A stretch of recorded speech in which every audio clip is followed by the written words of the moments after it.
ndagusuhuje mu izina rya Yesu kandi nkwifurije amahoro y'Imana. Wowe utureba kandi utwumva ukurikiye Ubugingo Online TV, uri kumwe nanjye Moise Niyobugingo. Muri uyu mwanya tugiye kurebera hamwe ijambo ritubwira ngo ubuntu Imana yakugiriye cyangwa se ubuntu Imana yatugiriye bwatumara iki? Ubuntu Imana yakugiriye ku giti cyawe bwakumara iki? Dusenga Imana. Mwami Data wa twese uri mu ijuru, tugushimiye amahirwe n'ubuntu watugiriye bubonerwa muri Yesu Kristo umwana wawe. Tugushimiye ko wabugiriye umuntu wese uri ku isi. Turinginze kugira ngo dusobanukirwe nabwo kandi uduhe kukwakira nk'umwami n'umucunguzi w'ubugingo bwacu, mu izina rya Yesu, amen. Muri uyu mwanya ndagira ngo turebere hamwe isomo riboneka muri Tito igice cya 2 ku murongo wa 11 kugeza ku murongo wa 14.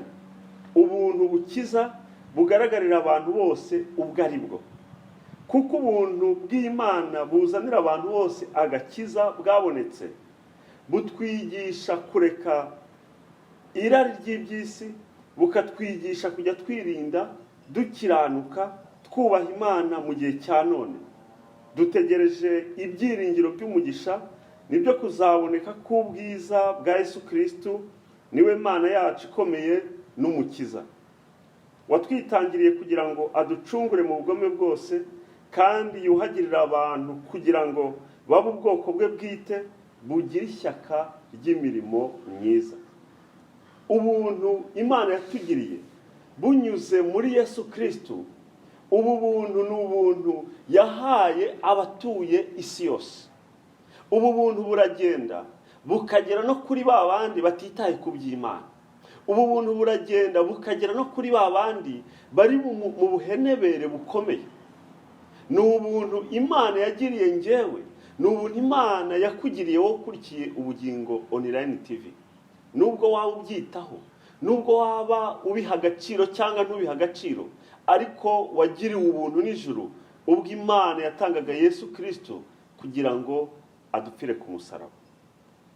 Icyakora ibyanditswe byera biratubwira muri Yohana igice cya 1 ku murongo wa 12, icyakora abamwemeye bose bakizera izina rye, abo ngabo yabahaye ubushobozi bwo kuba abana b'Imana. Imana yacu nihabwa icyubahiro.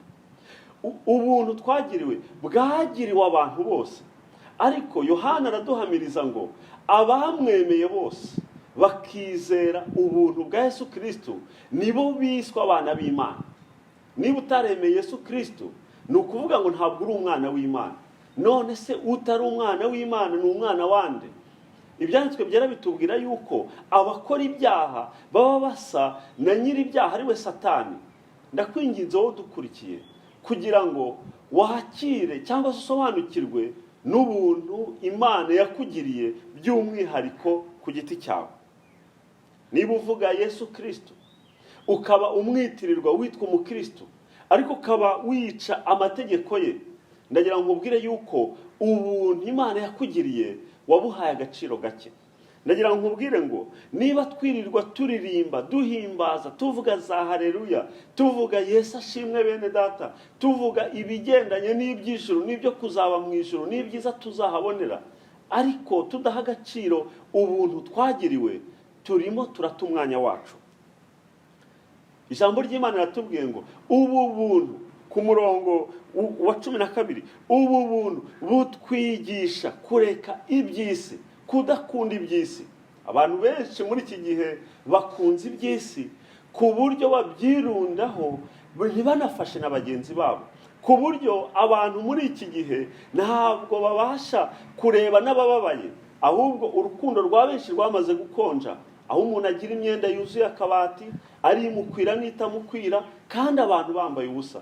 Umuntu akagira ibyo kurya byuzuye depoye cyangwa se byuzuye stoke ye, hakaba n'ibimuborana, hakaba n'ibipfira mu mafirigo yabo, kandi hari abantu benshi bishwe n'inzara, bishwe n'icyaka, bari hano hanze.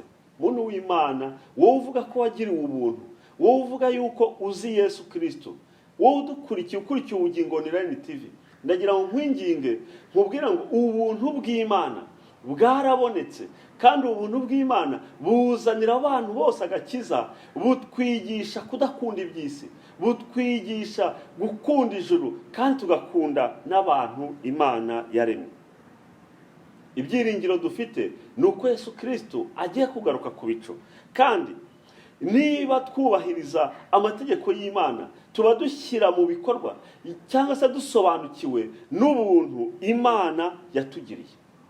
Ku murongo ukurikira haratubwira umurongo wa 14, uyu Yesu watwitangiriye kugira ngo aducungure mu bugome bwose, kandi yuhagirira abantu kugira ngo babe ubwoko bwe bwite bugira ishyaka ry'imirimo myiza. Abantu benshi bariho ntacyo bitayeho, abantu benshi bariho badatekereza imirimo myiza, abantu benshi bariho bihugiyeho ubwabo, batabasha gutekereza abandi, batita ku bababaye. Dufite imbabare nyinshi, dufite ababuze ababo, dufite abantu barwaye, dufite abahuye n'ibyorezo, dufite abahuye n'ubukene, dufite abantu badukikije. Nubwo utakora ibitangaza ngo ufashe isi yose, ariko umuntu umwe ubasha kumuzamura kandi ukagira ikintu umumarira, maze nawe akakira bwa buntu binyuze mu mirimo myiza. Ndagira ngo nkubwire ikintu gikomeye. Igihe tuzaba tugeze mu ijuru, hari abantu tuzasanga mu ijuru bazatubera ibishinja. Abantu bazatubera ibishinja kubera yuko bashoboye ibyatunaniye. Aba bantu bazatubera ibishinja mu buhe buryo? Niba uvuga uti ngewe ntabwo ndi umuryango ufasha imbabare, hari imiryango ifasha imbabare, abo bantu babaye bazagende bayisange. Ariko ndagira ngo ubwire ngo hari bene wanyu, hari abantu benshi urukundo rwamaze gukonja, rukanakonja no mu bantu babo. Abantu benshi banga gufasha imiryango yabo, ahubwo bakabafasha bapfuye. Umugani wa Kinyarwanda uravuga ngo abantu bakunda abapfu kurenza abazima. Umuntu akanga gufasha mwene wabo yarakennye, umuntu akanga gufasha mwene wabo ari mu burwayi bukomeye buri bwamugize koronike, umuntu akanga gufasha umubyeyi we ari mu zabukuru, umuntu akanga gufasha umuturanyi we.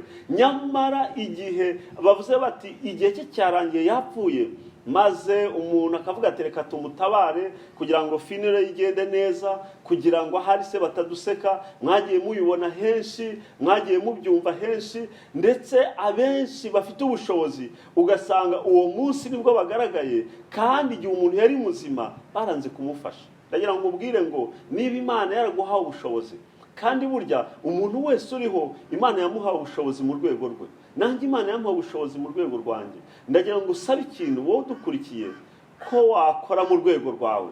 Ntabwo wakora ibirenze ubushobozi bwawe, ariko Imana igutezeho gukora ibihuye n'ubushobozi bwawe.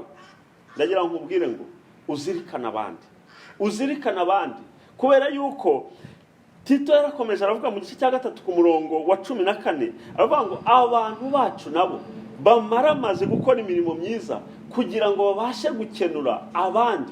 Ndagira ngo ubwire ngo nta munebwe uzajya mu ijuru, ahubwo Imana ishaka yuko dukora imirimo myiza, maze iyo mirimo myiza igatuma n'abandi nabo bakira ubuntu bwa Kristo. Wowe ukurikiye Ubugingo Online TV, ndagira ngo nkubwire yuko ijambo ry'Imana ariyo Bibiliya. Ndagira ngo nkubwire ngo ritwigisha ko umunsi umwe tuzabona imirimo myiza. Hezekiya yibukije Imana imirimo myiza yakoze, maze Hezekiya aravuga ati Mana, dore ndarwaye kandi ndenda gupfa, iyi mirimo myiza nyibukira imirimo myiza nakoze. Maze ngo Imana imwongerera imyaka 15. Imana yacu ihabwa icyubahiro. Tabita uwitwa Doroka ngo yararwaye, amaze kurwara, ndagira ngo ubwire ngo igihe cyarageze araremba ndetse aranapfa.